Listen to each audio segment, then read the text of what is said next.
وَتُعِينُ عَلَى نَوَائِبِ الْحَقِّ، جو حضور کا وصف ام المومنین نے حضور کی سیرت کے عنوان سے بیان کیا، وہ یہ تھا کہ آپ لوگوں کے ساتھ کھڑے ہو جاتے ہیں جو مصیبت میں پھنس جاتے ہیں۔ ہم کہتے ہیں کہ ہمیں کیا لگے، ہم کسی کی آگ میں، پرائی آگ میں کیوں جلیں؟ تو پرائی آگ میں نہیں جلیں گے تو وہ پرائی آگ آپ کے گھر کو بھی جلس کے رکھ دے گی، آپ کے گھر کو بھی جلا دے گی۔ اس نے معاشرے کو توڑ کے رکھ دے کہ ہمیں کیا لگے۔ یہ ہمارے ہاں کہا جاتا ہے اپنے گھر میں کوئی چھاج بجائے یا چھلنی بجائے ہمیں کیا لگے، جو مرضی کرتا پھر کیا مطلب اس کا؟ اس نے معاشرے کو کھلی چھٹی دے دی ہے برائی کی بھی۔ میرے حضور علیہ الصلوۃ والسلام نے اس کی نفی ایک تمثیل کے ساتھ کی ہے کہ لوگ کشتی پہ بیٹھے سفر کرنے کے لیے اپنی اپنی جگہ طے کر لی، اور ایک آدمی اپنے ہی حصے کی جگہ پر سراغ کرنے لگا کشتی میں، اور اگر لوگ اس کا ہاتھ نہیں پکڑتے اور کہتے ہیں ہمیں کیا لگے، اپنے حصے کی جگہ پہ کر رہے ہیں، اور اس کا ہاتھ پکڑتے نہیں، تو تھوڑی دیر کے بعد پانی آئے گا، وہ بھی ڈوبے گا اور باقی لوگ بھی ڈوبیں گے، اور اگر اس کا ہاتھ پکڑ لیتے ہیں تو وہ بھی بچ جائے گا، یہ بھی بچ جائیں گے۔ معاشرہ جب خراب ہونے لگتا ہے تو معاشرے کے جو ذمہ دار لوگ ہوتے ہیں، جنہوں نے ذمہ داری لینی ہوتی ہے، وہ کہتے ہیں ہمیں کیا لگے۔ تو جب وہ یہ کہیں گے ہمیں کیا لگے تو پھر معاشرہ خراب ہو جاتا ہے۔ پہلے بوڑھا بھی ٹوکتا تھا، استاد بھی منع کرتا تھا، خاندان کے بزرگ بھی منع کرتے تھے۔ آج کہا جاتا جی کہنے کا دور نہیں رہا۔ کسی حد تک یہ بات درست بھی ہے، کہنے کا دور اس لیے نہیں رہا کہ ہم نے کہنا چھوڑ دیا، تو کہنے کا دور بھی ختم ہو گیا، تو اس لیے معاشرہ بے ہنگم اور بے لگام ہو گیا۔ تو ایک تو معاشرے کی مدد کریں، نیکی کے کاموں کو فروغ دیں اور بدی کی حوصلہ شکنی کریں۔ ہم ہر روز اپنے رب سے عہد کرتے ہیں نا، وَنَقْلَوْ وَنَتْرُكُ مَن يَفْجُرُ، یہ روزانہ عہد ہوتا ہے نا، اللہ جو فاجر ہوگا، تیرے حکموں کو توڑنے والا ہوگا، ہمارا اس سے کوئی تعلق نہیں ہوگا۔ وَنَقْلَوْ وَنَتْرُكُ مَن يَفْجُرُ، کوئی بھی ہو، یہ ہمارا عہد ہے روز، لیکن روز عہد کر کے توڑتے ہیں، پھر کہتے ہیں ہمیں کیا لگے۔ تو ہمیں لوگوں کو دین کی طرف لانا پڑے گا، لوگوں کو اخلاقیات سکھانے پڑیں گے، اور دوسرا کوئی مشکل میں پھنس گیا ہے اور وہ حق پر ہے تو اس کا ساتھ نبھانا پڑے گا۔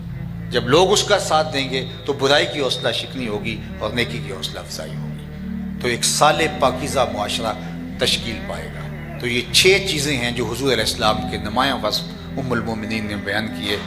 میں چاہوں گا کہ اس مجلس کے اندر ہم یہ عزم کر کے دل سے اٹھیں، میں ہاتھ آپ سے کھڑے نہیں کروا رہا، لیکن میں اور آپ اپنے دل میں عزم کر کے اٹھیں کہ ہماری زندگی گزرے گی تو ہم یہاں سے آغاز لیتے ہیں کہ یہ 6 وصف تو ہمارے اندر ہونے چاہیے، چونکہ یہ ہمارے نبی علیہ السلام کے نمایاں سیرت کے وصف ہیں، نمایاں جلی عنوان ہے حضور کے سیرت کے۔ سب سے پہلا اِنَّكَ لَتَصِلُ الرَّحِمَ، آپ صلہ رحمی کرتے ہیں، رشتہ داروں کے ساتھ سلوک اچھا کرتے ہیں، ان کا رویہ کچھ بھی ہو آپ کا سلوک اچھا ہونا چاہیے۔ دوسرا وَتَصْدُقُ الْحَدِيث، آپ سچ بولتے ہیں، ہماری زبان جھوٹ سے آشنا ہی نہیں ہونی چاہیے، چاہے کاروبار میں نقصان ہو یا کچھ بھی ہو،